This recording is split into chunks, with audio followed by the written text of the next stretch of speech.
I was studying something recently about the value of nations, and I discovered two critical things that define the value of nations is the GDP, that's the economic value, and then the military might, that's the power for rulership, leadership and governance. When you find any nation that is called the word power, check the economy, check the army. These are two things that separate nations to their classes. And when we talk about these things, it defines the might of a nation. That means if an America wants to tell you we are great, they don't need to come and tell you we are strong, we are great. They will show you the economic power of the country, and they will show you the military might of the country. The military might shows technological advancement. It shows human resource ability. It shows everything that they are. And so nations pride themselves in the inventions that come out of them. And some of the most cutting edge invention has to do with the armed forces. And when you enter the realm of the armed forces, you will discover that certain nations are more nations than other nations. In the world today, there are a handful of nations that have nuclear weapons. So if a nation has a nuclear weapon, for instance, you can't invade it, because they call it nuclear deterrence. It means you can, when two nations that have nuclear weapons fight, it's called nuclear Armageddon. That means if you destroy me, I destroy you. All of us have the same potential. So let's better go to the table and negotiate. But if a nation does not have a nuclear weapon, you will hear the one that has intimidate them, and there's nothing they can do. They will even invite you to come to their country and make peace, and you have no choice but to go there and explain yourself like a child talking to a boss. Meanwhile, this is supposed to be a conversation of two presidents. You see one threatening the other. It shows might. And then when you enter other aspect of weaponry, I discovered the aircraft is one of the strongest expression of military might. There are few nations today that have fifth generation aircrafts. Fifth generation aircrafts are aircrafts that have three major capacities. Number one is called maneuverability. That means they can move like paper. They can dodge missiles. So an aircraft can swing and take a different turn. You are wondering, what is this? Number two is called stealth avionics. What that means is that you can't dictate them in radar.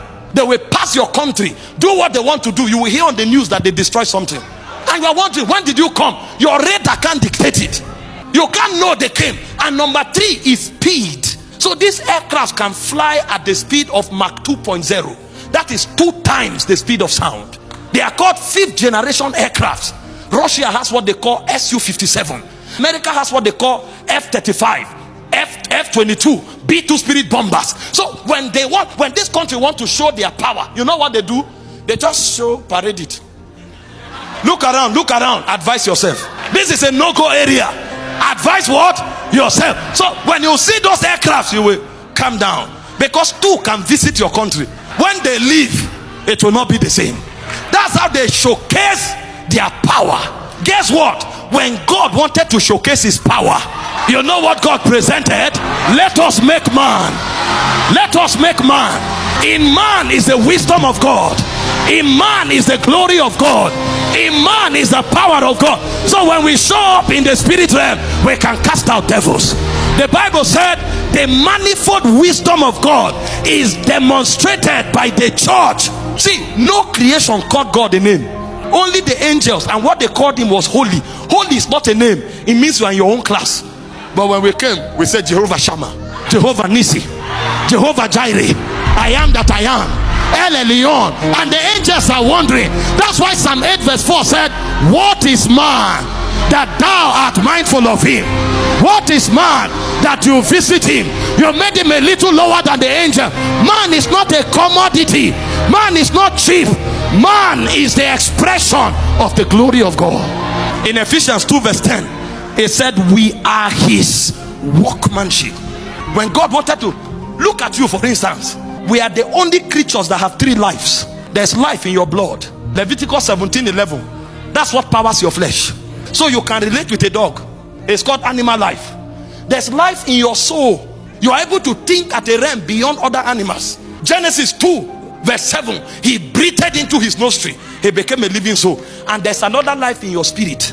You know what that means? It's the God life. So if you come here now and God is seated, it won't take you unawares. You can relate in the God class as though you are in that order, because you have the God life. You are the only one that God can live inside. There's no angel that can carry God. But you know what the Bible said? Christ in you is the hope of glory.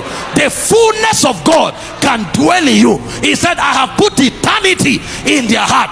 What is man